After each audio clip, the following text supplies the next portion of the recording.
आज का ये एपिसोड शुरू करने से पहले एक छोटी सी बात।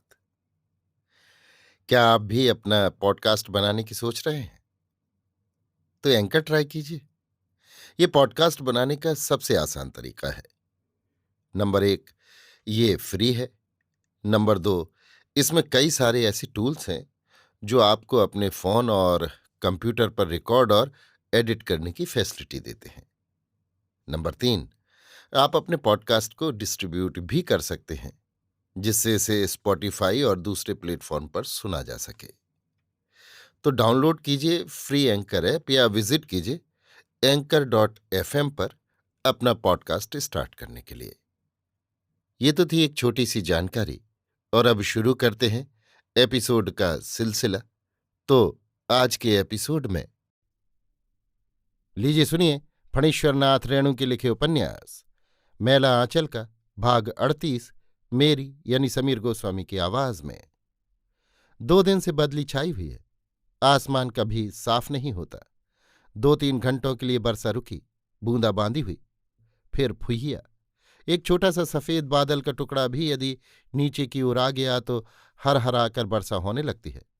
आषाढ़ के बादल। रात में मेंढकों की टरटराहट के साथ असंख्य कीट पतंगों की आवाज शून्य में एक अटूट रागनी बजा रही है। टर्र मैकू, ची झी ची किर्र किर्र सी किटिर किटिर जी टर्र। कोठारिन लक्ष्मी दासिन को नींद नहीं आ रही है। चित्त बड़ा चंचल है। रह रहकर ऐसा लगता है कि उसके शरीर पर कोई पतंगा घुरघुरा रहा है। वो रह रहकर उठती है, बिछावन झाड़ती है, कपड़े झाड़ती है, लेकिन वही सरसराहट। वो लालटेन की रोशनी तेज कर बीजक लेकर बैठ जाती है। जाना नहीं, बूझा नहीं, समुझी किया नहीं गौन। अंधे को अंधा मिला, राह बतावे कौन। कौन राह बतावे? नहीं, उसने बालदेव जी को जाना है, अच्छी तरह पहचाना है। महंत सेवादास जी कहते थे, लक्ष्मी, बालदेव साधु पुरुष है। लेकिन बालदेव जी तो इतने लाजुक है कि ये कभी एकांत में बात करना चाहो तो थर थर कांपने लगें, चेहरा लाल हो जाए, लाज से या डर से। लेकिन बिरह बाण से घायल लक्ष्मी का मन सिसक सिसक कर रह जाता है। बिरह बाण जी ला गया, औषध लगे न ताहि। सुसकी सुसकी मरी मरी जीवें, उठे कराही कराही। किंतु बालदेव जी को क्या पता लक्ष्मी क्या करे। टर्र मैक मैक झी टिंक टिंक झिर्री। नहीं, लक्ष्मी अब नहीं सह सकेगी। वो बालदेव जी के पास जाएगी। पसेहरी नहीं है बालदेव जी को, मच्छर काटता होगा। नहीं, वो नहीं जाएगी। वो क्यों जाएगी? पानी प्यावत क्या फिरो, घर घर सायर बारी। तृषावंत जो होएगा, पीवेगा झखमारी। रामदास, महंत रामदास अब लक्ष्मी से बहुत कम बोलते हैं। वे नाम के महंत हैं। वे कुछ नहीं जानते, कुछ नहीं समझते। उन्हें कुछ भी नहीं मालूम। कितनी आमदनी और कितना खर्च होता है उनको क्या पता। 20 से ज्यादा तो गिनना नहीं जानते। कौड़ी का हिसाब जानते हैं। रामदास जी समझ गए हैं कि यदि लक्ष्मी मठ को एक दिन के लिए भी छोड़ दे तो रामदास के लिए यहां टिका रहना मुश्किल होगा।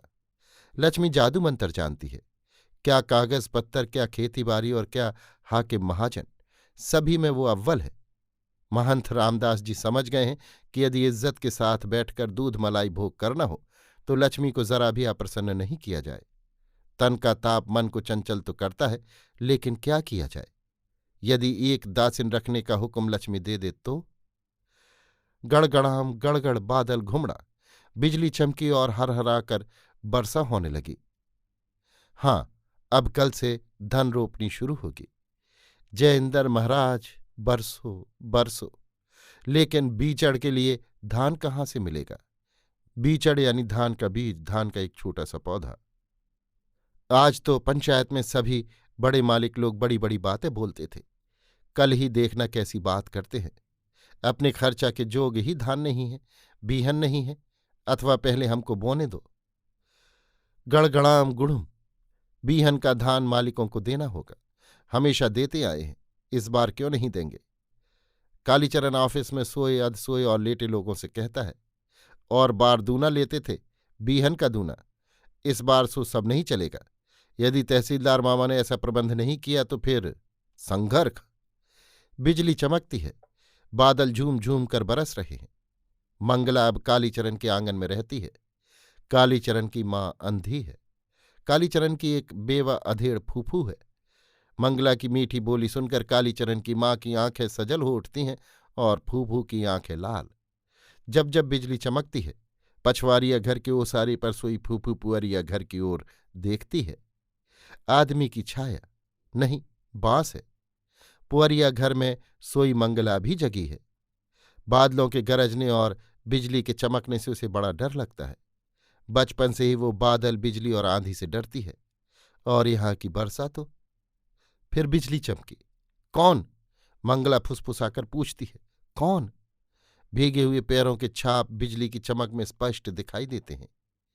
सोनाए यादव अपनी झोपड़ी में 12 मासा की तान छेड़ देता है। एही प्रीत कारण सेत बांधल, सिया उदेस श्री राम है। सावन है सखी सबद सुहावन, रिमझिम बरसत मेघ है। रिमझिम बरसत मेघ। कमली को डॉक्टर की याद आ रही है। कहीं खिड़कियां खुली न हो। खिड़की के पास ही डॉक्टर सोता है। बिछावन भींग गया होगा। कल से बुखार है, सर्दी लग गई है। ना जाने डॉक्टर को क्या हो गया है। कहीं मौसी सचमुच में डायन तो नहीं। डॉक्टर को बादल बड़े अच्छे लगते हैं। कल कह रहा था, मैं वर्षा में दौड़ दौड़ कर नहाना चाहता हूं। छरर छरर बादल मानो धरती पर उतर कर दौड़ रहे हैं। छहर छहर छहर। बिरसा मांझी अब लेटा नहीं रह सकता। परसों गांव वालों ने मिटिन किया है। बाहरी आदमी यदि चढ़ाई करे तो सब मिलकर मुकाबला करेंगे। कालीचरण भी था और बालदेव भी। संथाल बाहरी लोग हैं।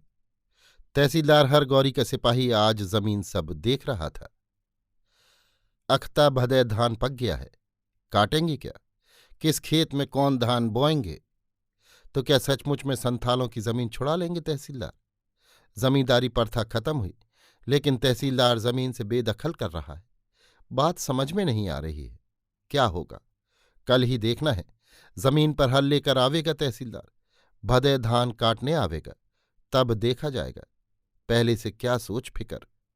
वो अब लेटा नहीं रह सकता। लेटे ही लेटे मादल पर वो हाथ फेरता है। रिन रिन ता धिनता। गुड़ गुड़ुम गुड़ुम गुड़ुम। बिजलियां चमकती हैं। कल बीचड़ मिलेगा या नहीं? बालदेव जी को मच्छर क्यों नहीं काटता है? कालीचरण की फूफी सोती क्यों नहीं? और डॉक्टर की खिड़की बंद है या खुली? इसका जवाब तो कल मिलेगा। अभी जो ये सोनाए यादव 12 मासा अलाप रहा है, इसको क्या कहा जाए? गांव घर में गाने की चीज नहीं 12 मासा। अजीब है ये सोनाए भी। कुंवर बिजे भान या लौरिक नहीं, 12 मासा। खेतान रोपनी करते समय गाने वाला गीत 12 मासा।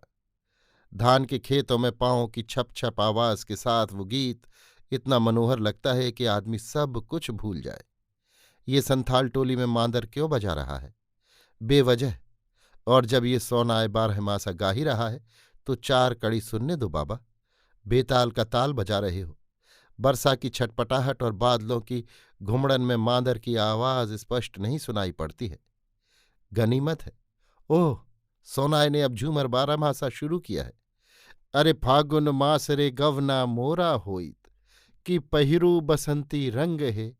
बाट चलित अकेशिया संभारी बान्हू, अचराहे पवन झरे है। डॉक्टर अब गांव की भाषा समझता ही नहीं, बोलता भी है। ग्राम्य गीतों को सुनकर वो केस हिस्ट्री लिखना भी भूल जाता है। गीतों का अर्थ शायद वो ज्यादा समझता है, सोनाए से भी ज्यादा। अचराहे पवन झरे है, आंचल उड़ी उड़ी जाए। गांव के और लोग कहेंगे कि रात में रह रहकर वर्षा होती थी। आधा घंटा बंद, फिर झरझर। लेकिन डॉक्टर कहेगा, सारी रात वर्षा होती रही, कभी बूंद रुकी नहीं। विशाल बड़ के तले करकट टीन के छप्पर वाले घर पर जो बूंदें पड़ती थी, कोठी के बाग में झरझराहट कभी बंद नहीं हुई। तो सुबह हो गई। सोनाए अब खेत में गीत गा रहा है। सोनाए अकेला नहीं है। सैकड़ों कंठों में एक एक विरहिन मैथिली बैठी हुई कूक रही है। आम जे कटहल तूत जे बढ़ल, नेबुआ अधिक सुरेब। मास आषाढ़ हो रामा, पंथ जानी चढ़िए, दूर ही से गरजत मेघ रे मोर। बाग में आम, कटहल, तूत और बड़हल के अलावा कागजी नींबू की डाली भी झुकी हुई है और दूर से मेघ भी गरज कर कह रहा है, आपन थी, अभी राह मत चलना। लोग दूर के साथी को अपने पास बुलाते हैं, विरह में तड़पते हैं, मेघों के द्वारा संदेश भेजते हैं और घर आया हुआ परदेशी बाहर लौट जाना चाहता है। नहीं नहीं, बिजली की हर चमक पर मैं चौंक चौंक कर रह जाऊंगी। बादल जब गरजते हैं तो कलेजे की धड़कन बढ़ जाती है। अरे मास आषाढ़े है, गरजे घन, बिजरुई ई चमके सखिए, मोहे तजी कंता जाए परदेसा, कि उमड़ा कमला माई है, हाँ रे हाँ रे। कमला में बाढ़ आ जाए तो कंत रुक जाए, इसलिए कमला नदी को उमड़ने के लिए आमंत्रित किया जाता है। जिसके कंत परदेश से लौट आए हैं, उनकी खुशी का क्या पूछना। झुलनी रागनी उन्हीं सौभाग्यवतियों के हृदय के मिलनोच्छ्वास से झूम रही है खेतों में। मास अषाढ़ चढ़ल बरसाती, घर घर सखी सब झूलनी लगाती, झूली गावे झूली गावती मंगल बानी, सावन सखी अली है मस्त जवानी। देखो देखो देखो देखो सखीरी ब्रजबाला, कहाँ गए जशोधा कुमार नंदलाला, देखो देखो। घर का कंत कहीं गांव में राह न भूल जाए। देखो देखो कहाँ गए, किसी की झूलनी पर झूल तो नहीं रहे। चाय? कौन, कमला? डॉक्टर अकचका जाता है। हाँ, चमकते क्यों हो? तुमको भी सुई का डर लगता है? ये मीठी दवा नहीं, मीठी चाय है डॉक्टर साहब। जब चाय पीकर ही जीना है तो आँख खुलते ही गर्म चाय की प्याली सामने रखने की जरूरत है। कमला पास की कुर्सी पर बैठकर चाय बनाती है। प्यारू खड़ा खड़ा मुस्कुरा रहा है। प्यारू को इतना खुश बहुत कम बार देखा गया है। अब समझे, ये प्यारू नहीं कि हर बात में नहीं कर टाल दिया। चाय बनावे तो नहीं, अंडा बनावे तो नहीं, खाना परोसे तो नहीं। अब समझे। अभी आप सुन रहे थे फणीश्वरनाथ रेणु के लिखे उपन्यास मैला आंचल का भाग 38, मेरी यानी समीर गोस्वामी की आवाज में।